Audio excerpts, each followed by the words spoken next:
guys, it's Kathy at Elk Valley Nuts and Candy Company. Welcome to our store tonight. I know I'm late today, but we had a fantastic day. Thank you to everyone who came out. Guys, we're getting more and more people coming in here. We love it. The word of mouth, people are coming in saying, hey, somebody sent me here for loaded teas, or we heard about your store, or whatever, and we are loving it. Thank you so much for being a blessing to us.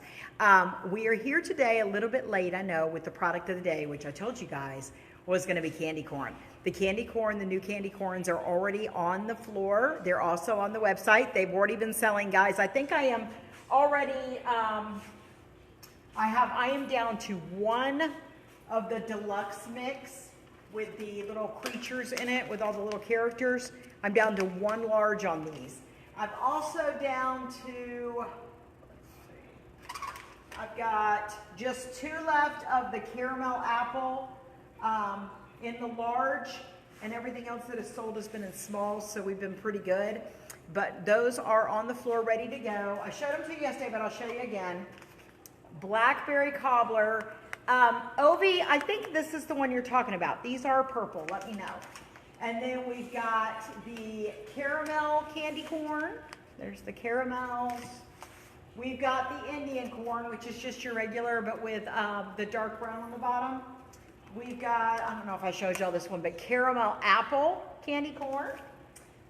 And we've got the s'mores candy corn. I do sell regular also, it's just not over here on this wall. Those small bags are $3 each. This size bag is $7. Now, candy corn was actually invented in the late 1800s by one gentleman who worked for a company called Wonderly Confections. And he literally would make these things by hand. If you guys have any idea, I don't think you could possibly know unless you've done it, how time consuming making candy is by hand.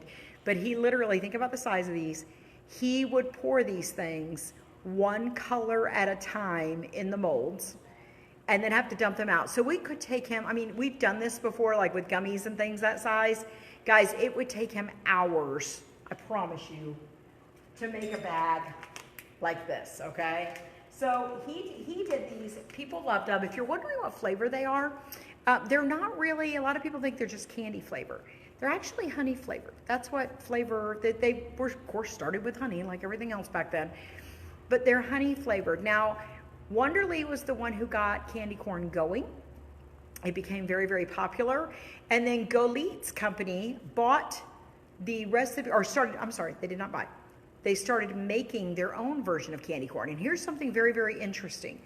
If you'll notice on the market today, now Goleet's, let me say this, Goleet's ended up eventually becoming Jelly Belly. And they still make candy corn to this day. They were the ones who made it popular by pushing it at Halloween time. That's why it's considered Halloween candy. There's no other reason except that Jelly Belly pushed it at Halloween time. But what I found most fascinating about this whole, when I was reading about this, is that nobody ever trademarked candy corn. No one ever trademarked the name. So you cannot trademark it now. People have tried now. They won't let you because so many different people already make it.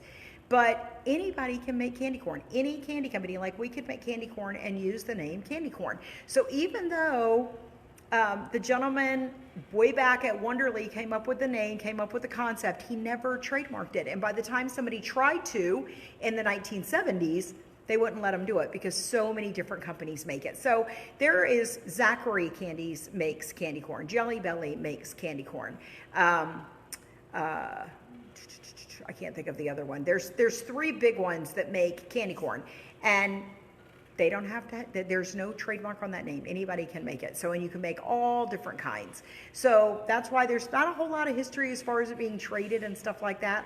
A lot of companies make it, but it was started way back by Wonderly Confections, one gentleman doing it one at a time. It was, by the way, Jelly Belly who finally started forming them in what's called cornstarch molds. They still use these to this day. We do not use these. They're fascinating. I love them. We'll talk about them one time. We would love to have them, but we're just not set up to have them right now. But they make them in cornstarch molds to this day, and they can make like literally millions per hour now. So lots of candy corn to go around. Again, most of them, like the regular candy corn, actually has a honey flavor behind it, which is interesting because I eat honey for allergies. I don't love honey, but I love candy corn. So there you go. That's your product of the day, candy corn. So get you some of the fun flavors. I told you yesterday, when those are gone, they're gone.